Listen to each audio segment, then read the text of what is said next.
Que daí, então eu saí lá do Encore, puta, aquele ambiente assim, né? E fui lá. E o que era Intermed, né? Era como uma startup, porque na realidade o Milton, a Intermed, né? Ele representava, né, a Bayer, né, e a Sicrist, que fazia ventiladores neonatais, né? Mas o que ele queria fazer agora era uma coisa diferente. Como a Bayer tinha lançado o Bayer 5, né, o Milton fez um acordo com a Bayer de montar os Bayer 2 aqui no Brasil. Só que ele não tinha fábrica, ele não tinha nada. Só tinha um acordo e um sonho. Isso que eu ia falar. Ele era um empreendedor, um visionário. Um sonhador, né? cara. Sonhador, Sonhador. né? E ele jogava futebol e tal. Né? Era corintiano, tá certo? Ele era um defeito, né? Chateado já. Ó. Mas daí ele conseguiu, tipo assim, um investidor, fazendo assim, que não tinha nada disso, um investidor anjo, né? No jogo de futebol que ele fazia, né? Que é o Mário Amato, que Ele era o foi lá no presidente programa da de Silvio Fiesp Santos. da época. Assim. Pô, ele jogava um futebol Jogava bacana, futebol. hein? Porra, Cara, timaço, hein? Shark Tank dos anos 80, velho. Foi isso, cara. Daí, o que o Mário Amato fez? Ele tinha a Springer, né, que fazia ar-condicionado, e no fundo, não era garagem, mas era uma edícula lá, né? Ele deu para o Milton fazer a Intermed. Né, Ele que literalmente industrial, ele né? incubou a Intermed. Foi. Então, quando Aonde eu que cheguei, era? na Avenida com o PC. Quando eu cheguei lá, o que era Intermed? Puta, era uma edícula compridona. Uma sala onde tinha o Milton, um vendedor, o Garcia, que está até hoje na área, né? E uma secretária e eu, que era o engenheiro. Então, como o Carlos Carvalho falou, né, que ele ficou o chefe da UTI porque só tinha UTI e ele, né? Eu também já cheguei lá e falei, bom, acho que agora eu sou o gerente industrial da Intermed. Só tem eu de engenheiro, né? Só que daí, né? Deixa eu escolher meu cargo antes que chegue alguém aqui. Já se chamava Intermed. Chama Intermed. Já. Intermed. Quantos anos você tinha nessa época aí? Putz, eu tinha, 85, eu tinha 25 anos. Caramba. Que responsabilidade, hein, cara? Não é, meu? Que pancada, 25 cara. anos. Mas eu era assim, meio alucinado, sabe? Alucinado, eu adorava aquele negócio. E daí, quando eu fui lá, mas eu nem enxerguei isso, sabe? Eu não cheguei lá e falei, puta, me ferrei, né? Eu falei, putz, porque daí tinha um atrativo, né? Que eu ia já para Califórnia, para Bear, para ter aprender lá o curso, aprender como montava o Bear 2, o que... Cara, daí eu fiquei uma semana lá na Intermed e já fui lá para Califórnia na Bear. Que emprego bom, hein, velho? Cara, quando eu chego lá na Riverside é a terra do Rintintim. Não sei se você... Sim. Antigo, né? Mas os Rintintins, né? Que teve diversos Rintintins para conseguir dar a série todos aqueles anos lá, ela em Riverside. Meu, os caras tinham feito o Bear 1, o Bear 2, né? E aquilo deu tão certo que os caras construíram uma fábrica maravilhosa, né? Porque lá nos Estados Unidos... tem investidor, você tem uma boa ideia e... então eu cheguei lá, assim, encantado, né? Porque era uma fábrica maravilhosa, tudo novinho, que fazia ventiladores, né? Então, todas as etapas, os simuladores de pulmão, os equipamentos de teste, né? Era uma coisa assim... Uma produção industrial. Nossa, era uma coisa... Os veículos, por exemplo, né? Mas de ventiladores, né? Então, eu estava olhando para o ventilador na UTI e o ventilador na produção, né? Então, era assim, os dois lados, né, da moeda, né? E, porra, isso aí era demais, né? E daí, quando eu voltei para o Brasil, aí eu já tinha um modelo, né, do que era aquela fábrica, né? E, obviamente, não dava para fazer aquilo, né?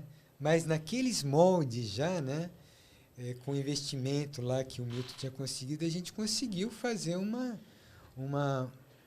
primeira edícula, né, que era uma fábrica, né, um fundo de garagem, né? Fundo de garagem lá, organizado já nos padrões, né? Do que era uma... E com a ajuda lá da ABER, né? Importamos lá os equipamentos de teste, né? Legal. E aí Só vocês começaram a montar o Bear 2. Só que até lá ainda só estava eu, né? Daí eu comecei a contratar, né? Daí o primeiro técnico que eu contratei está até hoje aqui, é um conhecido na área, Sérgio Ken, que trabalha na Mindray, né? O Sérgio era um adolescente lá, nem sei se era maior de idade, acho que era menor de idade ainda. Olha isso, não. cara. E daí, pô, a gente... Peguei o Sérgio lá, ele começava... Não tinha... Era desenho mesmo na prancheta, né? Mas ele também entendeu o negócio e pegou, e daí a gente começou, né, a ir contratando, né? Técnicos e fazer uma massa crítica, né?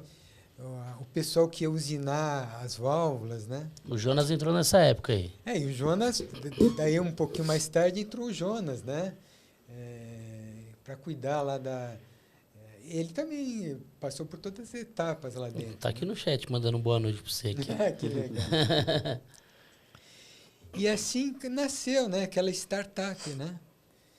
Só que que era uma coisa que foi muito legal para mim, né? E que acho que depois resultou tudo isso, né? Que como não tinha o Jonas ainda, né? E tinha um monte de Bear 5, Bear 2 no Encore, no Sírio, lá em Natal, você entendeu? E daí e aquele negócio, pô, dava manutenção pra caramba. E quem ia dar manutenção era eu. Eu mesmo, né? Sim, em loco. Em loco. Né? E o Bear 5, putz, o Bear 5 era uma loucura, né? Porque um monte de placa, um monte... E para você trocar o software, você tinha de desencaixar as EPROMs lá, umas 20 EPROMs e colocar de volta. Era uma loucura, né? E era um equipamento muito sensível, né? À qualidade do ar comprimido, à flutuação da rede elétrica, né? Então, volta e meia, me chamavam, 9 de julho, Encore, Sírio-Libanês, e eu ia lá. Né? Então, eu lembro uma vez que eu fui no 9 de julho, a doutora Marizinha, a pioneira aí das UTIs, né? A primeira vez que eu cheguei lá, ela me deu um scan de cima a baixo. Quem que vai mexer no Bear 5, né? E daí eu mandaram o moleque lá. E, por sorte, né, a maior parte dos defeitos era mau contato, esse tipo de coisa, né? Porque Sim. também não tinha muito o que fazer se não fosse isso, né? Mas daí, eles tinham muita dúvida, né? Porque estava começando lá na ventilação mecânica pressão suporte. Sim. Né? E daí, pressão suporte, mas vamos voltar para o Mark 7 agora? Comprei um ventilador de não sei quantos mil dólares. Não é ciclado a pressão, né? E daí, eu começava a explicar, né? O funcionamento e como usar o ventilador, a pressão suporte e tal, né? E daí eu comecei a ter um contato, né? Assim, não só na parte lá de fazer a manutenção, mas na parte de explicar como funcionava, como fazia a aplicação, como ajustava o ventilador, né? Tem uma influência sobre o desfecho clínico ali, né? Tinha direto, né? E eu entrava, a manutenção era na UTI. Eu entrava na UTI, eu me paramentava todo, né? Ia lá e às vezes eu estava ligado no paciente, o ventilador. Né? Mas só que, esse período foi muito, muito assim, frutífero para mim, porque eu fui desenvolver, né? E como a Intermed se desenvolveu depois, né? Porque, você via o que acontecia do lado da aplicação, né? Do sim, produto. Sim. Né? O desfecho do que você estava montando. E a interação com o paciente, né? Como o paciente interagia. Imagina, a gente não tá conseguindo ventilar o paciente. Vamos esperar o engenheiro chegar.